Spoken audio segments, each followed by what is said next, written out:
داڑھی والا مصنف حسنین جمال کوئل زنانہ کوئل اپنے پرانے کاموں سے تو بتائب ہو کے ایک مزار پر سبیل لگائے بیٹھی تھی۔ ایک بزرگائے اپنے مرشد کے عرس میں زیارت کو جاتے تھے۔ راستے میں سبیل نظر آئی تو ٹھہر گئے۔ پانی دیکھ کے ارادہ ہوا کہ وہ تھوڑا آرام کر لیں اور پیاس بجھا لیں، پھر اس کے بعد سفر کریں گے۔ ابھی انہوں نے پانی کی طرف ہاتھ ہی بڑھایا تھا کہ ساتھ آنے والوں نے انہیں روک دیا۔ چھجو شاہ اگلے وقتوں میں دلی کے ایک مجذوب ہوتے تھے۔ کوئل ان کے پاس بہت جایا کرتی تھی۔ کوئل خواجہ سرا تھی اور رنگ بہت گہرا تھا، اس وجہ سے اس کا اصل نام سب کو بھول چکا تھا۔ وہ کوئل زنانہ کے نام سے پہچانی جاتی تھی۔ ایک دن چھجو شاہ بہت جذب کے عالم میں تھے، بار بار کہے جا رہے تھے، مانگ کیا چاہیے، مانگ کیا چاہیے، بادشاہ بنا دوں یا اپنا بنا لوں، مانگ کیا چاہیے، بول کیا بننا ہے۔ کوئل بیچاری ڈری سہمی ہوئی بیٹھی تھی۔ وہ جو ایک دم زمین پر اپنا عصا مار کے کھڑے ہوئے تو کوئل ڈر گئی، بھاگ کے دور جا کھڑی ہوئی اور کہا، سائیں، نہ بادشاہ بننا ہے نہ آپ جیسا بننا ہے، دعا کر دیں، عمر بھر میاں کو رجایا کروں۔ تصوف کی اصطلاح مجازی مطلب اگر لیا جائے تو مرشد کی بات ہو رہی ہے۔ میاں مان گئے تو بیڑا پار ہے۔ چھجو شاہ ہنس پڑے، بولے، جا بناتی رہ، خدا نے چاہا تو کسی دن مان جائیں گے۔ تو پہلے سین میں وہ جو بزرگ پانی سے ہاتھ روک کے بیٹھے تھے، انہیں مریدوں نے کہا، سرکار ایک زنانہ کی سبیل ہے، خدا جانے کیسے کام کرتا ہوگا، خدا معاف کرے، آپ یہاں کا پانی پئیں گے۔ اب انہوں نے غور کیا تو گانے کی آواز بھی آ رہی تھی۔ آگے جا کر دیکھا تو کوئل تالیاں بجا بجا کے گا رہی تھی۔ انہیں دیکھ کے رک گئی۔ بزرگ کی شکل مجسم کر راحت بن چکی تھی۔ بغیر کچھ کہے کوئل سب کچھ سمجھ گئی۔ کہنے لگی، ناراض مت ہوں سرکار، میں تو اپنے میاں کو رجا رہی تھی۔ پھر وہ اٹھی اور مٹی کے برتن میں پانی لا کے بزرگ کے سامنے پیش کر دیا۔ انہوں نے ہاتھ تک آگے نہیں بڑھایا۔ کوئل نے یقین دلایا، حضور نہا دھو کر پاک صاف ہو کر پانی بھرا ہے، آپ بے شک نہ پئیں، ہاتھ ہی دھو لیجیے۔ یہ کہنے کے بعد برتن آگے جو کیا تو بزرگ نے چھڑی کی ٹھوکر سے توڑ ڈالا۔ اب کوئل کی مایوس کن شکل دیکھنے والی تھی۔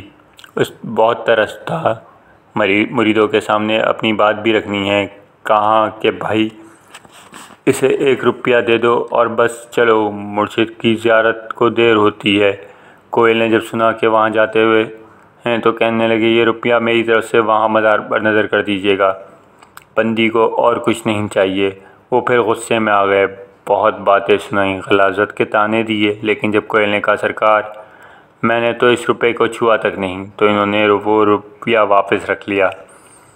اب جو مزار پر پہنچے ہیں، جا کے بیٹھے ہیں، مراقبہ شروع کیا تو مزار کے اندر سے ایک ودھیا سنگ مرمر کا ہاتھ نکلتا دکھائی دیتا ہے۔ آواز آتی ہے، لاؤ ہماری کوئل کی نظر لاؤ، عاشق بن کے آتے ہو اور سگلیلا سے اتنی نفرت، کانپ گئے، نظر کا روپیہ دے کے الٹے قدموں واپس چلے جاتے ہیں۔ کوئل کے پاس پہنچتے ہیں، اسے سب کچھ ایسا کا ایسا بتا دیتے ہیں۔ کوئل نہیں مانتی، ہائے میاں نے میرا نام لیا سچ؟ ہاں کوئل، تمہارا نام، میرا ایک زنانے کا نام؟ ہاں تمہارا، مجھے کتیا کا نام؟ اچھا، کیا نام لیا؟ سگلیلا کہا تھا، یہ سننا تھا کہ اپنے پیا کی جوگن بنی، ایک تان اٹھائی اور پھر کوئل لہرا کے گر گئی۔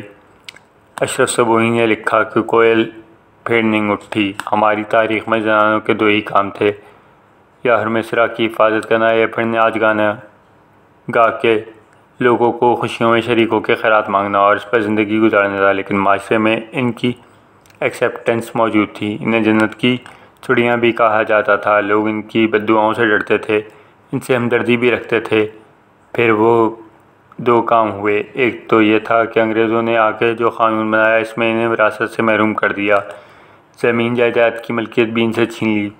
پہلے بادشاہ لوگ خوش ہو کے جاگیریں دیتے تھے تو خواجہ سرائی سے اپنا خرچہ نکال لیتے تھے، یا خاندان کی وراثت میں کچھ مل جاتا تھا۔ اب یہ دونوں راستے بند ہو گئے، بھیک مانگنے اور ادھر ادھر بھٹکنے کے سوا کوئی چارہ نہیں۔ پھر بھٹو دور کے آخر اور ضیاء کے دور میں جب شدت پسندی سے بہت زیادہ بڑھی تو معلوم ہوا یہ لوگ ایلینز ہیں۔ ماں باپ انہیں دیکھ کر نفرت سے بچوں کو چھپانے لگے۔ آہستہ آہستہ حالت یہ ہو گئی، یہ لوگ ناچ گانے کے ساتھ جسم فروشی منشیات کے بزنس میں لگ گئے۔ روٹی بہرحال کمانی تھی، ٹرانسجنڈر کو نوکری دینے کا سوچنا بھی حرام تھا۔ نوکری کے لیے ویسے بھی تعلیم چاہیے ہوتی ہے، اور علم آج کل پیسوں سے ملتا ہے، تو بندہ جو کسی اندھیری کولی میں رہتا ہے اور بھیک مانگ کے کھانا کھاتا ہے، وہ یونیورسٹی کالج کے خرچے کیسے اٹھائے گا؟ جو کام رنگ رنگ کے فلاحی ادارے نہ کر سکے، وہ علامہ اقبال اوپن یونیورسٹی نے کر دکھایا۔ ابھی چند دن پہلے اعلان ہوا، میٹرک سے لے کر پی ایچ ڈی تک خواجہ سراؤں کی تعلیم مفت ہوگی۔ یقین نہیں آیا۔ پھر ایک انگریزی اخبار میں تفصیل سے پڑھا تو سکون ہو گیا۔ انگریزی اخبار بھی ویسے بھی ہمارے یہاں ایمان لانے کے لیے ہوتی ہے۔ لطف کی بات یہ ہے کہ انہیں کسی کالج میں جانے کی بھی ضرورت نہیں ہوگی۔ کیوں جائیں گے؟ وہاں بھی انہیں گھٹیا رویوں کا سامنا ہوگا جو ہر جگہ بھگتنا پڑتے ہیں۔ پھر یہ کتابیں انہیں مفت ملیں گی اور باقاعدہ ان کے گھر پہنچیں گی۔ اس سے اچھا کیا ہو سکتا ہے؟ وائس چانسلر شاہد صدیقی کو مبارکباد کے مستحق ہیں۔ اگر ایک خواجہ سرا کی بھی زندگی تعلیم سے بن گئی تو یہ صدقہ جاریہ رجسٹرڈ ہو جائے گا۔ ہم کبوتروں کی طرح ہوتے ہیں، پیدا کوئی کرتا ہے، پالتا کوئی ہے۔ میرے بس میں ہوتا تو کچھ بن کے گھر والوں کو دکھا دیتا، اپنے بھائیوں جیسا ہی بن جاتا۔ میرے ہاتھ میں یہ سب نہیں تھا۔ میں کچھ کر سکتا تو کتا بن کے ہی اپنے ماں کے ساتھ رہ جاتا، ان کے پیروں میں لوٹتا رہتا۔ خواجہ سراؤں پر بنی ایک پرانی ڈاکومنٹری کا یہ ڈائلاگ ہے جو چاہت نے بولا تھا۔ دماغ پر برسوں نقش رہا۔ آج جب اتنے عرصے بعد یہ خبر پڑھی تو پہلا خیال آیا، دل سے دعا نکلی، کاش یہ لوگ پڑھ لکھ کر اچھی نوکریاں حاصل کر کے واپس اپنے گھروں کو جا سکیں۔ شاید گھر والے پیسے کی لالچ میں ہی انہیں گلے لگا لیں، لیکن ایک ماں نے اپنے ٹرانسجنڈر بیٹے کو گھر سے نکال کیسے سکتی ہے؟ وہ تو مرا ہوا بچہ نہیں بھولتی، یہ تو زندہ ہوتا ہے۔ اور وہ 72 ماہوں سے زیادہ پیار کرنے والا، وہ دنیا اپنی مخلوق کے ساتھ یہ سارا ظلم کیسے برداشت کرتا ہے؟ ماؤں کی مائیں جانے، مولا یونیورسٹی کو بھاگ لگائے رکھے۔ سب کا بھلا، سب کی خیر۔ سلام۔